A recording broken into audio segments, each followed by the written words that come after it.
Okay.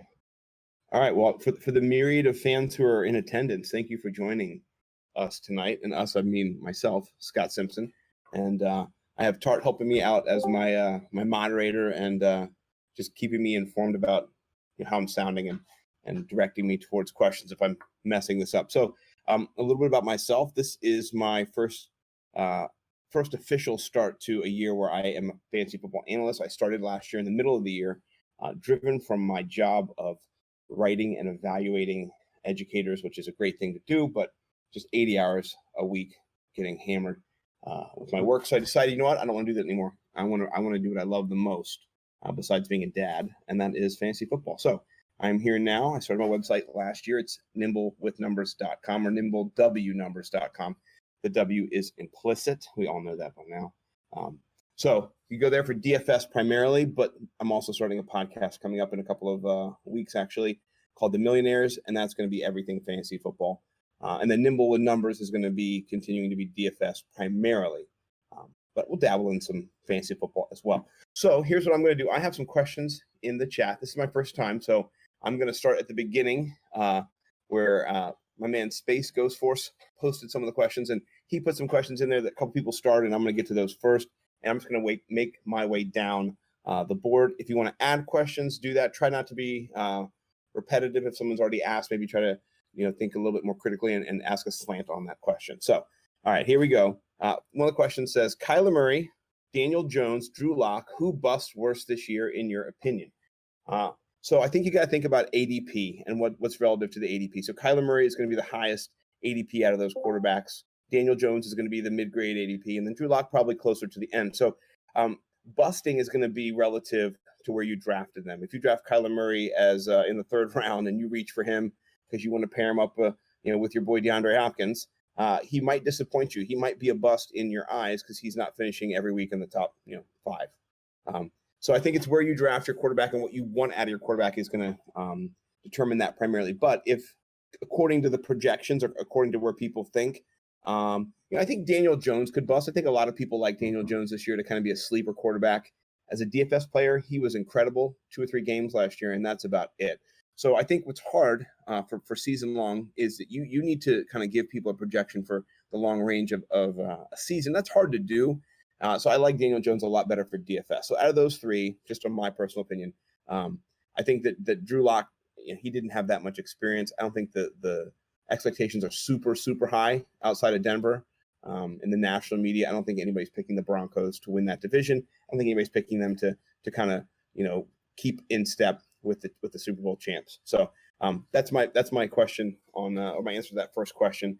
Next question, we moved down from yesterday. I'm gonna say this wrong, probably go Tigers. And I should know this. My daughter is both my daughters are in French immersion, but I've not been immersed yet. So question they ask is, do you think Eckler will succeed in the Chargers offense with a new quarterback? Yeah, I do. I think he will.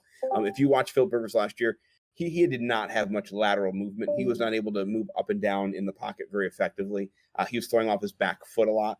I think if you have Tyrod or Justin Herbert, both of them are going to be more mobile. They're going to be able to move the pocket around. I think that's one thing you have to do in the NFL is you need to not be static with your pocket. You need the defensive line, especially on those third downs, third and longs, or those second longs. You need the pocket to be able to move so those guys don't get their ears pinned back and just go. So yeah, I think Eckler will succeed. I like him a lot. I loved him this year when I was drafting him in one of my 20 dynasty leagues, or I have 20 total leagues, maybe 15 dynasty leagues. Drafting him in the end of the third, fourth round, maybe almost beginning of the fifth round in some drafts. Now he's mid-second. That's just a real, high asking price. So I loved Eckler when he was out of the top 10. The value was always there for him. So the market has caught up. The pendulum has swung back, and now he's right where he should be. So he's going to have weeks where he gets you 33 points, wins you the week. And there's going to be games where, maybe the offense gets shut down because there's a rookie behind there, or Tyrod, who he can manage it, but he's not going to be as Philip Riversy as Philip has been over the years, pulling things out of his minibus. I'll call it his minibus. Yeah, I want to stay family friendly on here for the kids. So, yeah, this is going to be a family friendly show. I'm gonna come back. All right, so I do like Eckler though, and I really like that Eckler. If you don't know the fantasy counselor on Instagram, he's one of Pete Overzett's favorite whipping boys on social media. he posted something about not liking Eckler. Eckler came back at him strong. So if you're gonna come at Eckler, he's got something to say. So I'm a fan of that. He's my new favorite running back. Tongue in cheek. I really like Miles Sanders. That's who I'd been touting all summer when he was out of the top 10. Now he's in the top 10. I rank him around 6th. I think that he is going to be the real deal this year. So that's unsolicited advice from Scott. Okay. So besides doing Discord for the first time, I'm also using my MacBook Pro to do Discord for the first time. And I have you guys on the app that I installed. So I'm learning, figuring it all out. Okay. So moving down to yesterday's question, Corporal Casual, after the bachelor party scandal last season, how many Sharks do you think are double maxing entries with burner accounts? Ooh, that's a great question. I love that question. Do you think this is the silent scandal that could eventually lead to the death of all tournaments like the Millie Maker? Oh, man, I could talk about this. We might just be tucking in for a couple minutes on this one. First of all, I followed that because I followed, Pete and all the different people that he follows who are, related to the people and who know the people and who are friends of the people. I don't think that's the case. I think when you're blatant with it and everybody knows, your wife has been on all her social media accounts basically saying, I hate when my husband goes and does fantasy football all the time because he's a regular guy like us. He just was smart and was double dipping. And what he should have done is he should have at least taught his wife what to say. Goodness gracious. That's just, he's killing me there. But no, I don't think it's going to be the scandal that's going to lead to the end of the tournaments. I think that if this guy, I don't know what the status of the situation is. I know the money was stripped and taken away. I don't know if he's come back with a lawsuit or not. But if I were him, I would take the notoriety that it got you. And if you're that good, keep doing it, man. If you won, trust your lineups. Trust your lineups. That's kind of how I feel about that. But I don't think we're gonna lead to the death of tournaments like that. And as a matter of fact, this year I'm going to do a new just personal podcast. It's going to be called Millie Maker, ironically enough.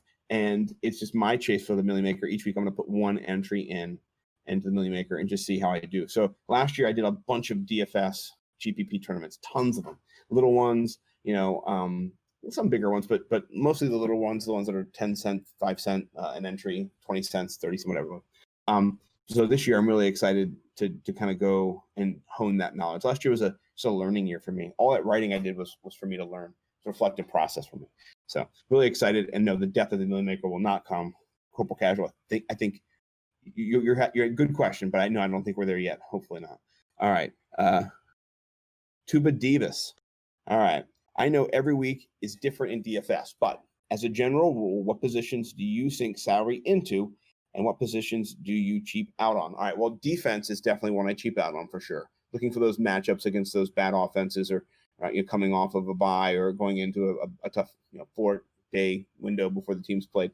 So I'm looking for value there. Tight end, I'm also looking for value. There's a lot of good tight ends that you can get on the cheap. Jonnu Smith last year, Gesicki at times last year, people would blow up.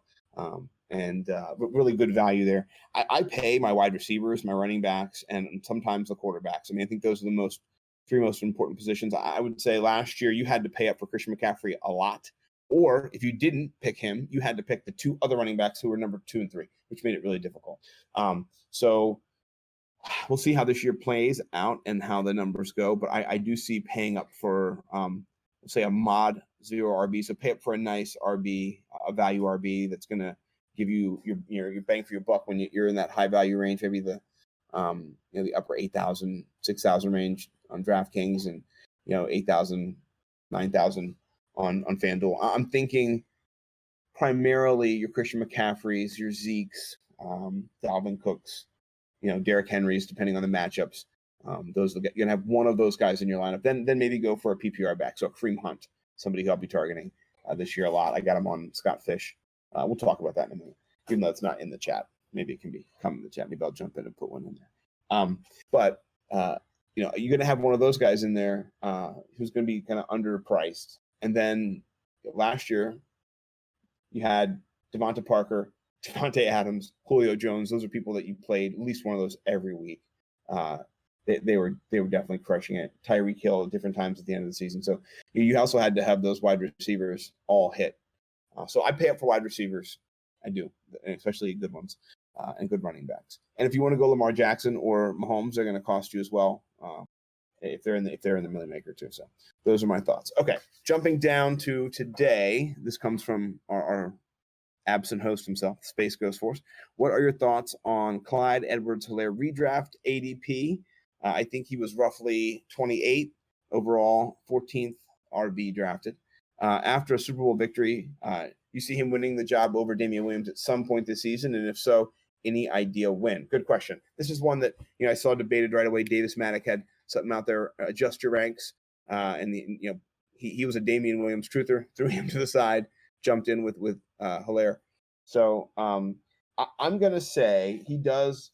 I think he is the starter, but I think it's not 70-30. I think it's more maybe 50-50, and then maybe by the end of the year it's 60-40 in Clyde Edwards-Helaire's favor. I definitely see him taking over that backfield by the end of the year. But I mean, Damian Williams is a man. He just won a Super Bowl, and I mean, maybe he's complacent. I don't think he is. I saw him run for a touchdown at the end of that Super Bowl. He ran through a lot of tackles, and the man looked like he was hungry. So we'll see. I'm not ready just to pass that job off, but eventually it will happen. Running backs don't last forever, so Damian Williams isn't long for this world. But if you can get Damian Williams and Clyde Edwards-Helaire, I think that's a good deal in redraft. I'd get them both. I think you're going to see value for both those guys at times. I think they're RB2s, both of them are RB2s with flex side appeal. And if one of them gets hurt and you have them both, you have like top 3 running back, top 5 running back for the rest of the year. So don't be surprised if a few of my teams in redraft have both those guys on them. Out of the big 5 rookie backs, who do you think will have the most year 2 value from now? Clyde Edwards-Helaire, Taylor, Akers, Swift, or Dobbins? I really want to see. I'm intrigued by Dobbins. I want to see what happens in Baltimore, and I want to see what happens with Swift. I think Clyde Edwards-Helaire, his ceiling, I think, is the highest in year 2, but I think we already kind of see that. Taylor might be the strongest. At the end of year 1, he might have had the best season. But Swift, I really want to see what Matt Patricia does with him, and then Harbaugh, how he deploys Dobbins, because both of them are weapons, man. They are in open field. You're a linebacker who you don't want to see those guys in open field. They can catch the ball, they can move laterally, they can make cuts, they can spin, they can, Dobbins' case, lower the shoulder and give you a nice stiff arm. So, as a matter of fact, I like them all. I don't want to sleep on Cam Akers. It depends on if they move on from Henderson. Akers could sneak out of there. So, I just think the offenses for Baltimore particularly, and then also the Chiefs, they're the 2 high scoring out of those. But we'll see. It could change at the end of this year. All right. DK or FanDuel, which do you tend to have more success with, and what is your preferred contest type? That is from my man Space Ghost Force again. So I primarily did FanDuel last year when I was writing. I just started with FanDuel, wanted to pick one platform and go with it. I did join DK later when I was doing the XFL, and I think that there's drawbacks and benefits to both. I like both formats. I'm getting used to both, so I'm not going to say that I like one way better than the other. I have one more on FanDuel. Last year, I think I quadrupled up with my money, with my investment on FanDuel. I got 19th in one of those $10,000 GPPs. That was nice. I think I got like $100 some bucks. So, a little bit over time here and there, but I like them both. I'm excited to do more DraftKings this year. And then Yahoo too. I do some Yahoo. Space Ghost, another question. Now that Brandon Cooks is gone, do you think Cooper Kupp will have a tough time dealing with tougher coverage? That's a great question. And if so, do you think Robert Woods could have a better season than Kupp? I see Kupp going way above Woods in every draft I've been in, or in every Scott Fish, in sleeper drafts I'm in for Dynasty. I'm a Robert Woods guy, a Bobby Trees guy, as they say. I think that he is somebody who I want on all my teams. I think Kupp is better out of the slot. He's better when he is on that smaller, undersized DB. And we'll see. We'll see how he does against the number ones. I think it's interesting to see how they run out of the 12 personnel too. I mean, when you have Everett and Higbee, I know there's a lot of Higbee truthers out there. I'm an Everett sleeper guy, so I wouldn't be surprised if there's similar stats if Everett doesn't have better. So for me, it's all about the value. But I think that the couple he'll be okay. but I don't think he's somebody who I'm going to be targeting. All right. So my man Mon Cow, you've brought up the correlation between beard size and fantasy points. Do you think this correlation extends to NFL players? If so, who are your favorite bearded draft picks this year? I don't know if there's a correlation. That's a good question, Mon Cow. Brett Kiesel, I think that was his name for the Patriot for the Steelers. He had a huge beard. He was a defensive lineman. He didn't really move the needle for me on the fantasy wise. I can't think of anybody besides Ryan Fitzpatrick down in Florida who really has that super fantasy beard impact potentially this year. And that's if Tua doesn't get the job from him. So I don't think there is a beard correlation. I think we want there to be because we want to justify having these beautiful manes. But no, sadly, I think they're mostly just for show. It's just like a girl with beautiful long hair. All the other girls are just like, oh my gosh, look at whoever's hair. And for us, the guys are kind of getting to do that. By the way, I have never grown my beard out this long before. It's been 8 months. You would think that it's been 10 years. My wife was telling me. But that's not here or there. That's on Twitter. So check me out at Nimble with numbers on Twitter, or Nimble W numbers. I was going to be with, but you know what? Twitter doesn't let you have a certain number of characters, which kind of sucks. So what are you going to do? I'm at the mercy of Twitter. Okay, jumping down here. Okay, this came from Clyde Edwards, their hype conductor. And it looks like there's a little something being reconduct. I like that. All right, redraft, half PPR. Is Noah Fant about to break out? I feel like rookie tight ends don't usually get the amount of targets and receptions he got. Very similar numbers to Kittle first year. So I would have said yes until the draft. And when they drafted both those weapons in a slot receiver and then Judy, and then Albert Oh my. Yeah, so I think that Fant, I value him more in redraft. I don't think he's terrible. I think he's going to be, at times, he's going to catch, 8 of his 9 targets for 2 touchdowns, but he's not going to get that consistency every single game. You also have Philip Lindsay out of the backfield catching passes, and Melvin Gordon likes to catch too. And so I think there's a lot of weapons now on that team. They seem really poised to have a lot of maybe consistency as a team, but I can't say that Fant is going to break out. I felt better last year, honestly. All right, Mo Money, Mo Problems. Man, I wish I had both of those things. Am I crazy for having Kenny Galladay as a top 3 wide receiver?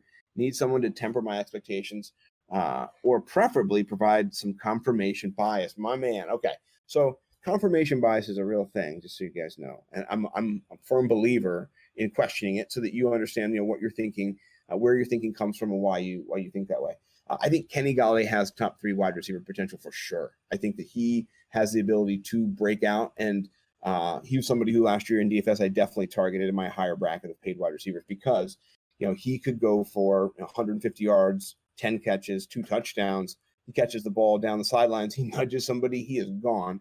So I don't think it's crazy. I think it depends on where you drafted him. If you drafted him right after Michael Thomas in the first round, then you're not getting the value for him that you should. So he has top 3 potential, but I wouldn't pencil him in or try to draft him at that level. Think that you're going to get that out of him possibly as an upside, like that's his ceiling, and then go into drafts and try to get him maybe in that second, third round turn, maybe not in the end of the second round. Don't reach for him there. Try to get him a little bit later. I've seen him go in the 4th round as well. It kind of depends on where the runs are as well.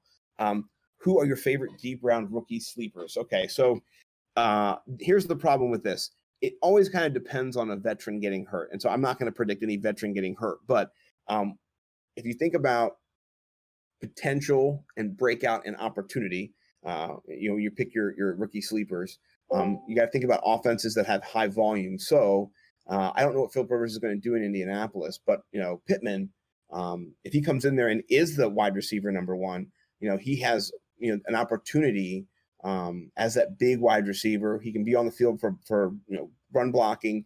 He can take the middle of the field. He's not a tight end, but he's got a huge frame, so he can mix it up with linebackers at times. I don't know how they're going to keep him off the field. If he's in good shape and he's got his playbook down, I can really see him being somebody who gets that opportunity to kind of shine. The Raiders, I don't love the Raiders at all. Their offense is more run heavy, if anything. And John Gruden seems like he's operating, just old school mentality, knock on wood. I do have a wood desk. I can do that if you're with me. So the problem is, though, is that he's in an offensive league now, and he's got to keep up, with Denver, who has all those weapons. So if they do turn the reins over to Mariota or, to Carr this year, Ruggs could get some games where he breaks out. I do like Ruggs on a matchup basis. I think in DFS, he's somebody who I'll target as maybe my third wide receiver or my flex at a cheaper price. He probably won't get too much love right away, but he'll have that potential. I mean, and then CeeDee Lamb, I don't think he has. I mean, he's not a rookie sleeper. He's not a sleeper. He's going, at times in the 8th, 9th round. So it's not really a sleeper. He has that. His value is kind of built into his price. So I'm not going to say him, but there's going to be games where he, as that third wide receiver in that trio with like Jarwin as the tight end and Zeke in the backfield, he's going to get open. He's going to get matchups. So I like all three of them to kind of at times bust out. But as a rookie wide receivers, they're not as consistent as rookie running backs for your redraft. I would, if you're going to go rookie for your redraft, I'd go running back. That's who I target first. And then, wait on those wide receivers. Don't reach for them. Hopefully they fall to you. And in the Scott Fish Bowl, by the way, which I'm in, no one's drafting them at all. So we're going to get them in the 13th, 15th, 16th rounds of these rookies. So Michael Pittman, somebody who I'm definitely going to try to steal. So if you're in my league or my division, don't you steal him from me. Okay. All right. Dropping down, we got the Clyde Edwards-Helaire hype conductor back in. Is Rojo the man? I think he's the guy, but I hear differing opinions on Vaughn. Will the unique offseason keep Rojo in the starting position? Or is Vaughn actually a great pass blocker? Well, I'm not going to call him a great pass blocker. I think last year what you saw is somebody who was raw. He has running ability. He has the ability to once he gets downfield to create with his size and his speed. But I don't know if he was kind of up to date on how the playbook was developed. So I think closer to the end of the year, he was able to be more effective. He was able to kind of, if you look at the second half of the year when he got more on-field time, I think he did get better as a pass blocker, but I'm not going to say he's great. Vaughn is unproven, and so the thing about Vaughn being unproven is that we don't know. He's got the speed. He loves to catch the ball. So I mean that's what you want. Tom Brady needs a little James White, is what people are going to think. Sorry about this clicking noise. I'm trying to turn off. Like I said before, I'm new to my MacBook Pro, and as these messages pop in, they just keep making noises. So see if I can turn this off somehow. So I'm killing myself here on the chat. All right, let's see if that works. I did something. Okay. So this is also one of those backfields that if you can get them both, it's not going to hurt to have them both on your team. One of them goes down, you got a really good player. All right. Next, Corporal Casual. When constructing DFS lineups, what is your method for picking out those minimum salary wide receivers from week to week? Is there any piece of data you prefer when doing this? There's a lot of pieces of data that I look at over the course of the week, from the Roto Grinders site to Fantasy Points now is starting. Fantasy Pros. A lot of different places I go to look. I think one of the things that's important is target volume and passing volume in an offense. So understanding offense is really, when you go to do your DFS lineups, you need to see where that volume's coming. Where is it normally coming to? Sometimes there's injuries in the wide receiver position. Watching the breaking news on who's in, who's out, you can get a lot of great value on wide receivers who aren't going to be high priced, but they're going to get that target volume. So, for example, AJ Green goes down. If you had John Ross the first couple of weeks last year before he got hurt, he had a couple touchdowns each game. So that's just somebody who you identify from opportunity alone. He's got some skill, obviously, but you're looking at that opportunity that he's thrust into, and his price, doesn't reflect that. It's going to be, was it, 5,500 or, on DraftKings, 3,300 or 3,200. It's just a really great price. So I always monitor who's in and who's out when it comes to who's hurt each week. And then, looking at those wide receiver twos. So I'm working on something I call wide receiver two theory, and it's just the way that we overvalue wide receiver ones in offense and undervalue wide receiver twos. And last year, overall, we as a general public, and even as the consensus rankers, we got about 2/3 of the wide receiver ones right, which is good. That's a good number. I mean, you're getting 67% right. But Juju Smith-Schuster was a wide receiver 1 last year in his ADP, but he finished as the wide receiver 3. Yeah, he got injured, but he didn't play well at times. So if you drafted or if you picked up Deontay Johnson, he was a wide receiver 3, if drafted at all. He ended up as the wide receiver 1. So really, I think the way that you do your DFS lineups is also kind of how you think about at times your waiver wire processing too, is who are those players who are jumping into a new opportunity. And so if the name is somebody who's you can get them on the waiver wire this week and it's cheaper, they might be somebody in DFS who might be cheaper as well. Or not be cheaper, but somebody who you're picking up on the waiver wire, they might be a little bit cheaper in DFS. All right, jumping down, are there any players that you have a gut feeling about, but the numbers just don't support that feeling? There's guys I like, but in general, Moncal, I really think about, like I said, where that offense is, what's the offense trying to accomplish? And so I might like a guy I like Juju Smith-Schuster, for example. His first 2 years, I had him on my team, and I drafted him. I picked him up the first year. He was a rookie. Drafted him the next year.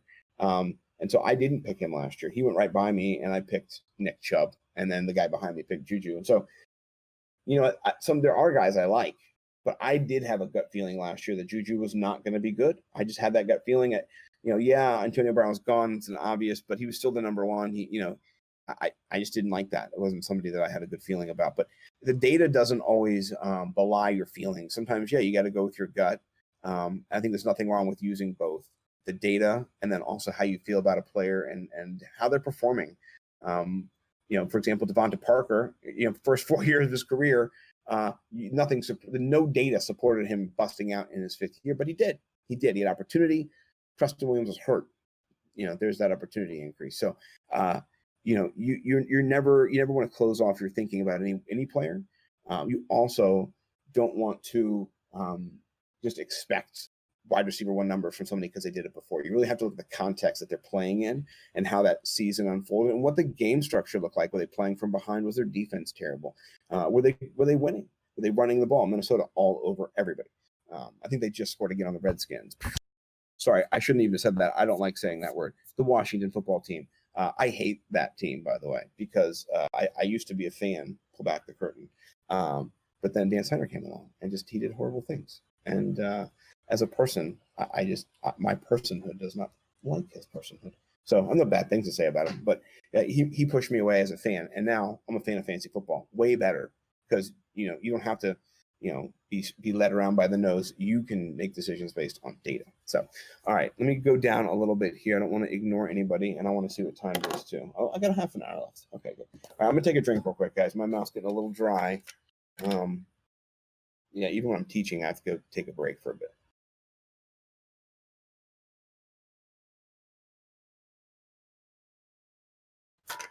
All right, that is a beer growler, 64-ounce beer growler that my wife got me that I use as a water bottle every day. And it's got, put a bunch of ice in it. Drink water out of it every day. But I take it to school every day, rock around it when I used to be a teacher in the classroom. And last year when I was an evaluator, I'd take it into classroom sometimes if I knew it was going to be in there for a while and I was going to be thirsty. But it's meant for beer. So if I ever need to get beer at any time, and Maryland's a great place to get craft beer, I can just take it with me. And I don't use it that much for beer, but it's a good thing to have. It's like a Swiss Army knife. So I just saw Phil shout out. What up, Scott? Mocha represent. Yeah, 40 years I've spent in Montgomery County, Maryland. Out of my 41, 1 year I spent in the UK. This is the transition to life about Scott. I lived in the UK as an educator, and I did a Fulbright teacher exchange. So I switched houses, jobs, cars, everything. Taught in a different person's classroom. She taught in my classroom. Her and her husband lived in my house, and then my wife and I lived in her house and her husband's house. It was awesome. It was incredible. I don't know if they're doing it anymore. I think there's a modified program, but that long 1 year program, I don't think it exists anymore, but it was incredible. And we got to travel all around the UK, all around Europe. I brought back 60 different beer glasses, steins, whatever it is, from all over Europe. And none of them got broken. So I felt like I was MacGyver getting them all through. And The case they were in weighed about 90 pounds. When we left Heathrow, they didn't even weigh it. They just threw it right in. And then when we got to Iceland, they didn't weigh it either. They didn't even check. They just transferred it. Got to New York. This lovely Puerto Rican girl, I told her my sad story because I knew it was going to be like 40 pounds overweight. And she's like, if I can lift it, it'll be on there. And then she couldn't lift it. Oh my goodness. Like, two huge guys had to come over and lift it, but God bless them all. So yeah, that's the intermission report. Okay, back to fantasy football. Where am I at here? Okay. T-Money 21. With the diluted offseason and ongoing issues with COVID, do you see a decrease in offensive efficiency and points scored across the league? Yes, I do see that. When you don't have time to practice with your team, it's like dancing. You don't dance with your partner, you're not going to perform well. So yeah, I do actually see that. I see a lot of edge to the defenses. I think that the teams that have those established offenses, you see the teams have been doing it year in, year out. Atlanta, Julio Jones, Matt Ryan, those guys, they will be more successful because they have chemistry together. They have, it's called, learned muscle memory that they have accrued together in that process. So it's not even by themselves.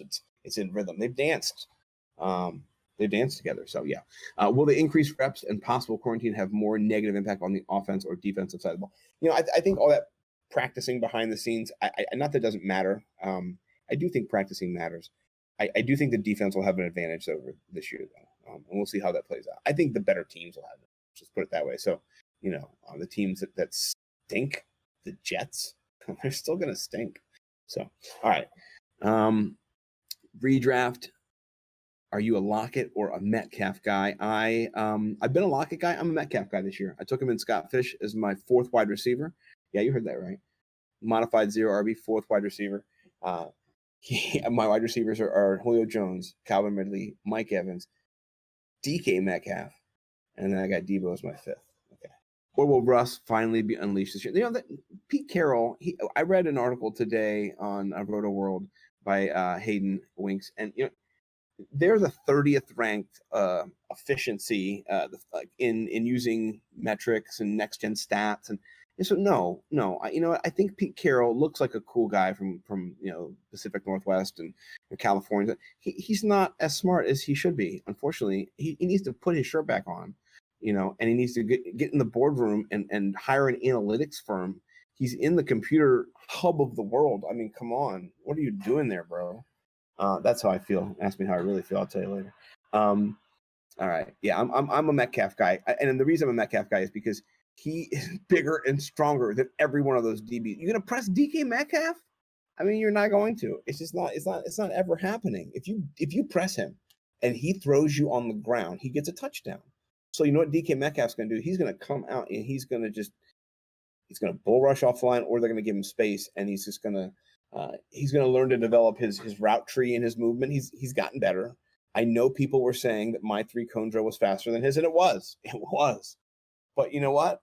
He got better last year. I bet you he would beat me now, or at least give me a run for my money. But the beer chug put me up against Bakhtiari any day. We'll keep it family friendly, but I definitely have some history with chugging some beers. So I don't like to pull out that card that much, but I did go through high school. So okay, moving down here. Can you? Okay. Oh, that's just I'm reading charts, letting everybody know we're doing it. Yeah. Okay. Cool. Can you go more into your career transition? Any pointers for people trying to break into the fantasy football analyst DFS scene? Yeah. I'll be honest with you, Corporal Casual. Here's how what motivated me. This is the truth. I was at a breaking point in my life as a person. So I turned 40 last year, and you realize when you turn 40, you're on the other side of your life for sure. And most of my life, I've been trying to either figure it out. I'm successful at my job. I'm a good teacher, and gone through different leadership programs, all that kind of stuff.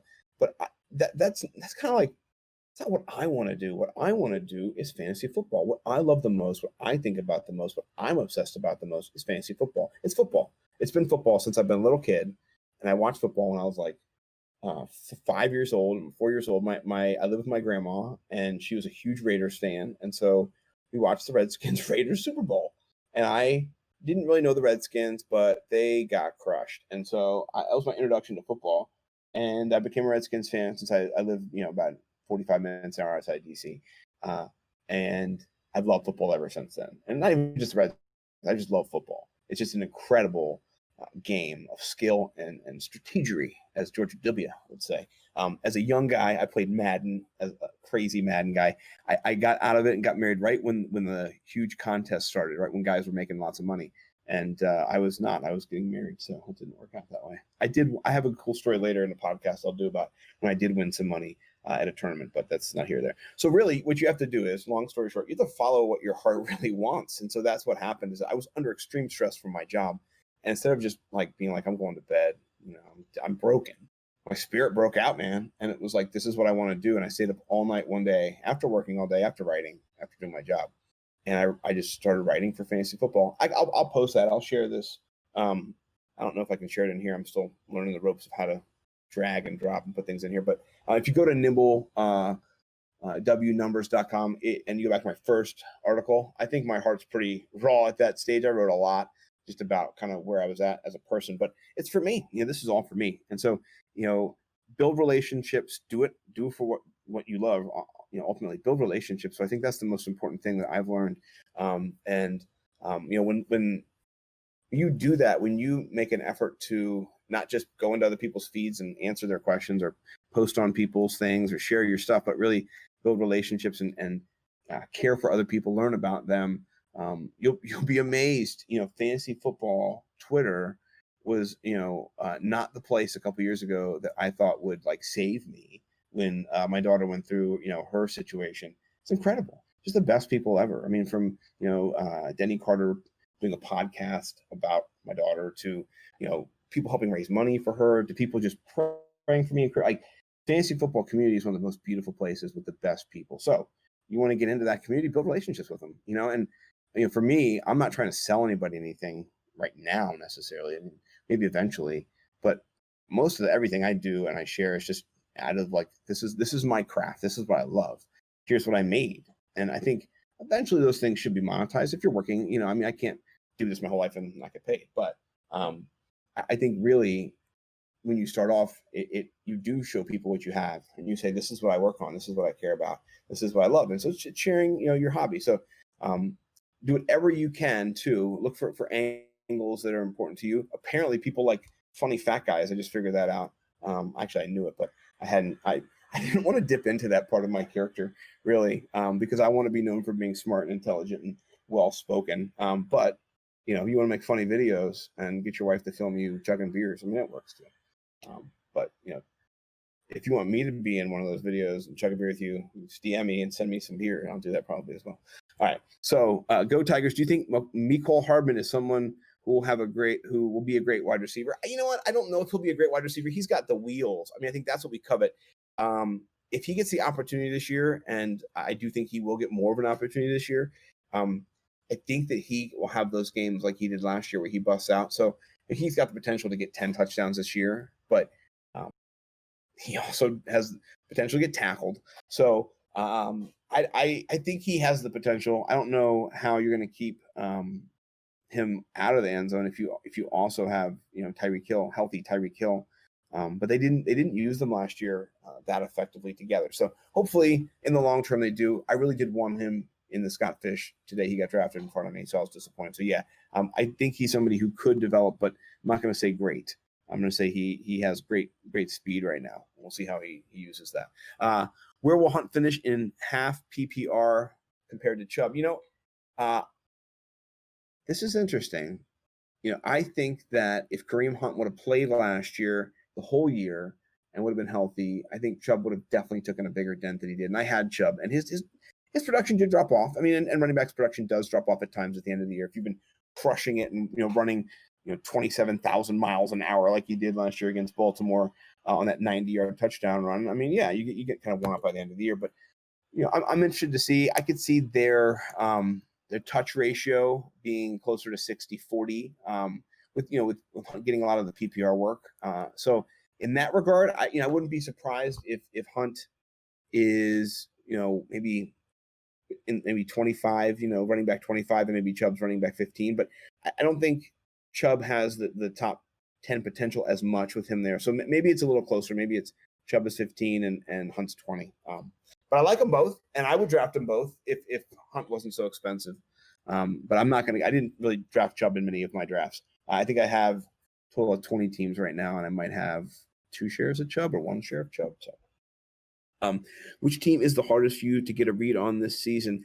I think any of the teams with rookie quarterbacks that might be, Miami's tricky. I think the Chargers are tricky. Keenan Allen is particularly tricky. I've seen him go in the 4th round, the 7th round.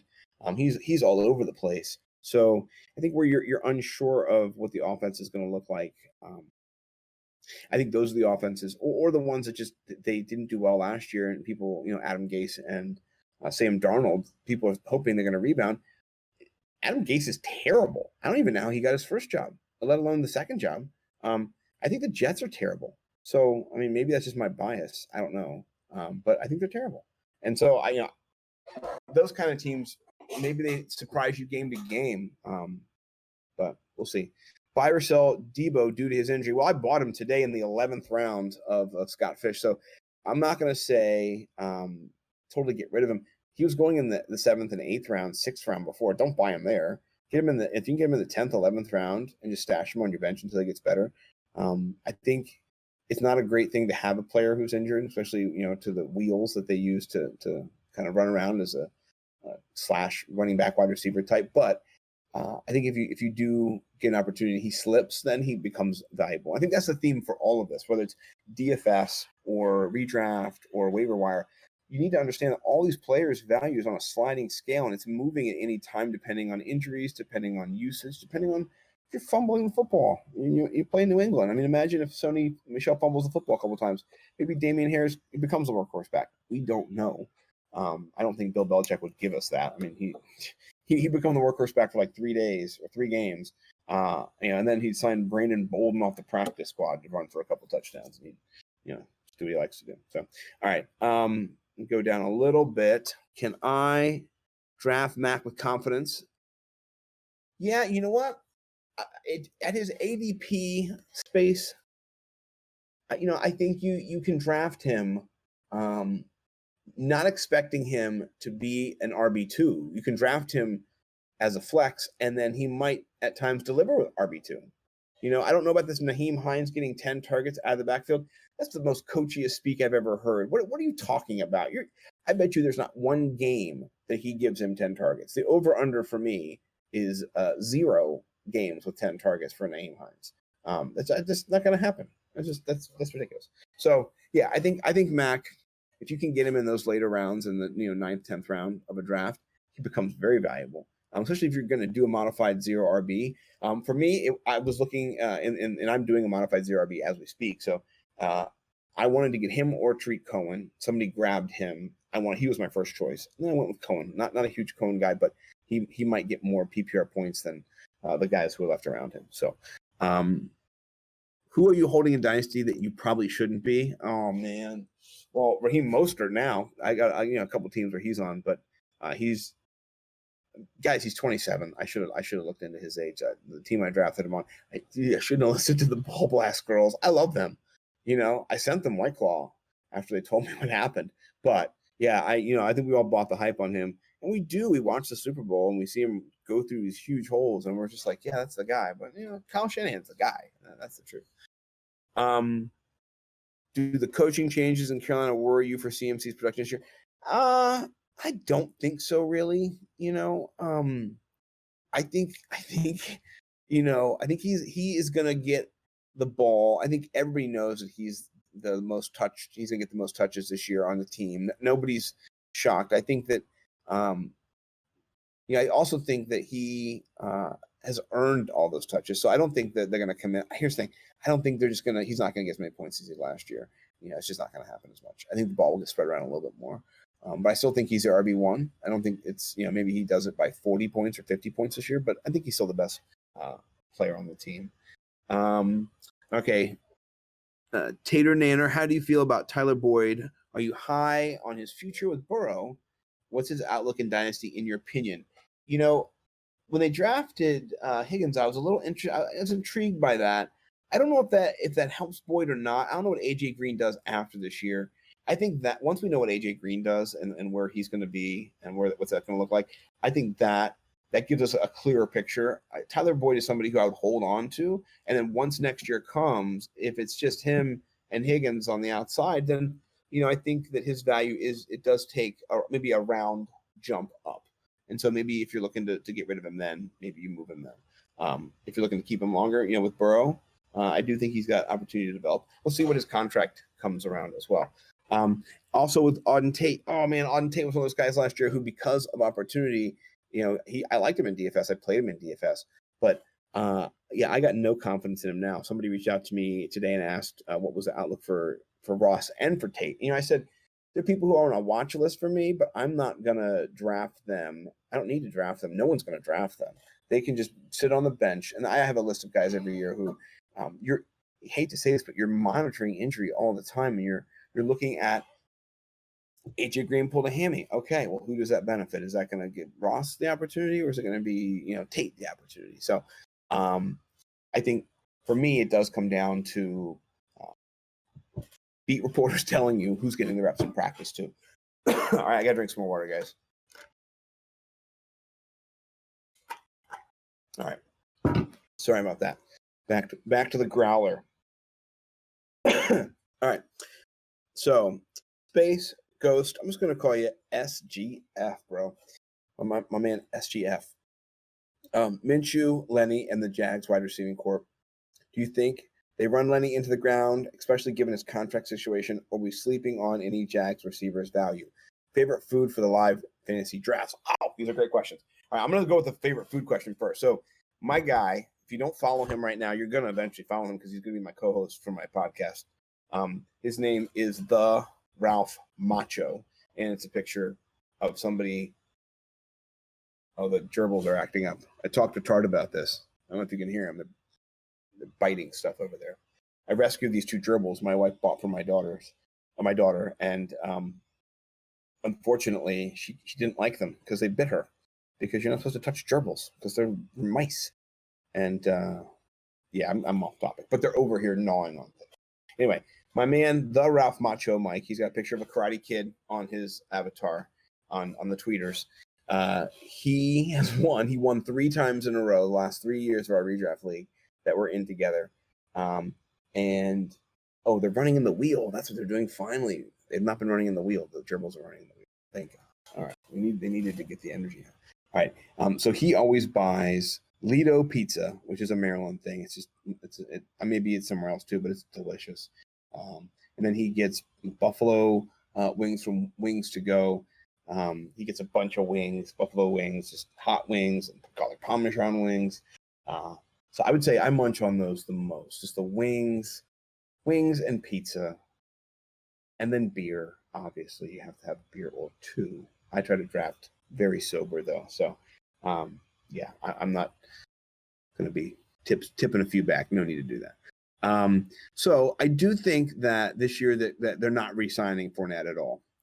He is going to be somebody they run into the ground. Now the question is he going to hold up? I don't think he holds up. I don't think he does. So I think they do run him into the ground, and I do think he has shown injury proneness last year. He did a great job of staying healthy, but we'll see. We'll see what happens. I don't know if he will. Chris Thompson, by the way, got hurt getting off the plane. If you didn't get that memo, yeah, I think he twisted his fibula. Just I'm kidding. But he's not somebody who maybe it's Armstead. I don't know. They drafted a rookie. His name is not on the top of my brain right now, but yeah, that is a messy situation. Laviska Shenault, did I say that correctly? I like him as a sleeper for the wide receivers, but DFS I like him a little bit more than that.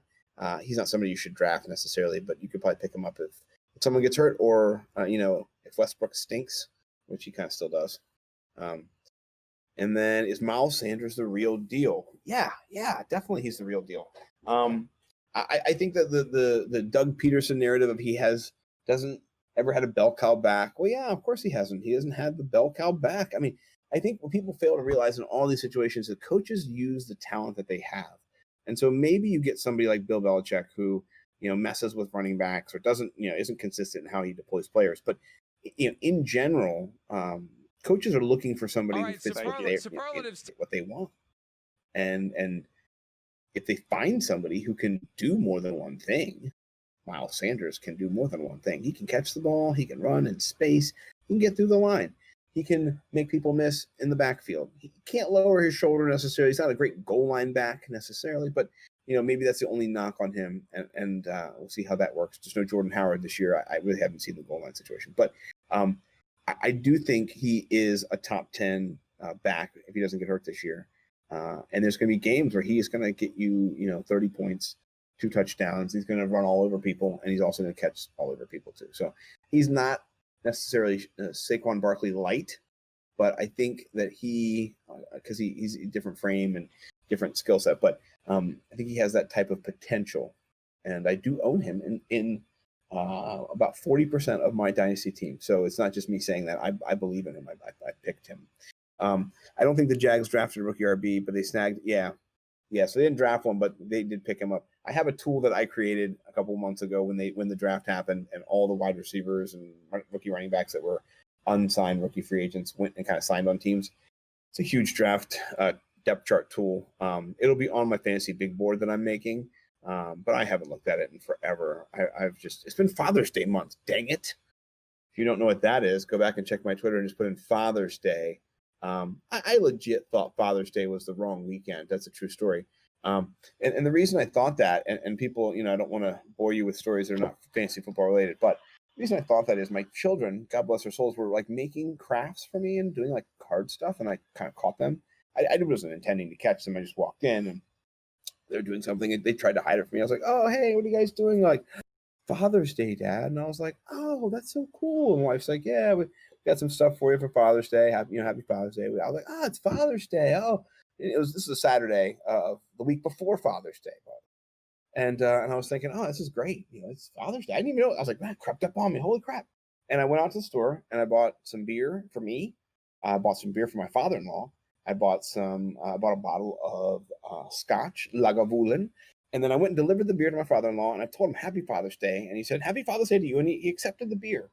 So no one has told me yet it's not Father's Day. I go home, I get on Twitter, I drink a beer, I cheers Happy Father's Day. It's just to you and yours, and I was being authentic. And then I get a tweet from Denny Carter who says his interns are telling him that Father's Day is next week, right?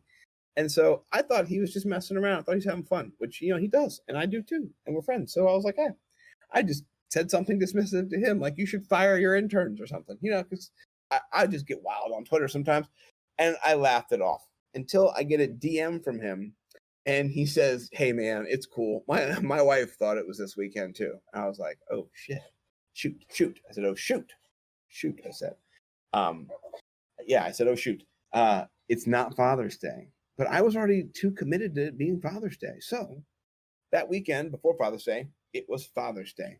And then the week of Father's Day became Father's Day week. And then the next weekend became Father's Day because it was Father's Day. And then, so it's just been kind of been a rolling Father's Day for me. So I have not looked at my depth chart, long story short, in a long time. Are you as worried about Sterling Shepard as I am due to his concussion issues? Yes. So I'm a Slayton guy. Let me just tell you, I am. I think he should be drafted before SS. Yeah, I really am. All right, I've got 5 minutes left, and the board is yours. If anybody wants to jump in and ask any questions, football related, non-football related. What was your favorite question in the channel? Think hard. It definitely was by somebody who had a purple handle for sure. I mean, that's for sure. Favorite whiskey? You know what? It's the Balvenie right now for me. The rum cask is my favorite. 14-year age rum cask. I'm really, really enjoying I got some Oban that was really good. I like that. And the Lagavulin was excellent. But the Balvenie 14-year aged in Caribbean rum casks is just it's just so perfect. So my favorite question overall, I think it was honestly, it might have been, it's a toss-up. I really like the question about, the Clyde Edwards-Helaire question's a really good one. Same with the Damien, talking about Damien Williams. That question is good. And then also the scandal, the Bachelor guy who won the Millie Maker scandal. Those are both things I think I could talk about for a long time, but I wanted to give everybody a chance for their question to be heard, and I didn't want to do it. But honestly, I love everybody who came in here because it's awesome to get to talk and not have my wife tell me to be quiet because I told her she can't come down. Favorite Maryland craft brewery? Oh, Astrolab is good. So one of my best friends, he works at Astrolab. He's like best friends with the owners, and so I've gone down there a couple of times and just done the tour, and it's been delicious. True Respite is one of my favorites. My wife is enjoying theirs right now too. I love Brookville. The Brookville Brewery is really good. I love Jailbreak. I love Feed the Monkey. I love Bitch Monkey by Seven Locks. That's a really good one too. So, and then there's RAR, which is from Cambridge down near the Eastern Shore. There's a bunch of them. Yeah, I do love beer. Oh yeah, my content. So I got a lot of stuff coming up. I have at the beginning of August, I'm starting a podcast called The Fantasy Football Millionaires. It is with my best friend Mike, and that'll be something we're going to do once a week. It's going to be live Monday night from 9 until 10 during Monday Night Football, and then look for content for NimbleWnumbers.com. I'm going to be producing a lot of DFS content this year, also hiring writers. So if you're somebody who wants to write, or somebody who wants to write, DFS loves DFS, hit me up. Also, if you want to go back and there's my stuff right there. Yeah, read some of my old stuff at Nimble with Numbers. I got a lot of fun stuff on there. Most of the stuff I have, if you just want to read the intros, they're tongue in cheek. They're a lot of fun. But then after that, I get to the DFS content. So I try to do a little bit of entertainment, a little bit of my personality, but then also share the good stuff. And then this year I'm going to be doing lots of podcasts for myself. Just Nimble with Numbers will have a number of podcasts coming out. And I'm sure that you'll see me because I'm annoying and I put myself on Twitter all the time. And, I think I'm inundating and saturating and making people annoyed with me already. So I probably have to go into hiding soon, just so people don't, come after me with pitchforks and stuff. But you guys are awesome on here, and I'd be glad to do this. If this is something that people want to do regularly, let me know. Let the Space Ghost Force know. Give them your feedback. Thank you. I'm kicking butt in the Scott Fish Bowl. Personally, I believe that. I don't know if anybody's wide receivers can see mine right now. I don't know. But you guys are great. So I'm gonna dip outside and just boast to my friends about being on here. And then they'll tell me how cool I am, and then I'll feel better about myself. But really, I just want to tease them. No, I'm kidding. Awesome. All right. I don't even know what I do next. I guess I got to put my pants back on. Now that's a joke. All right, guys. Love you.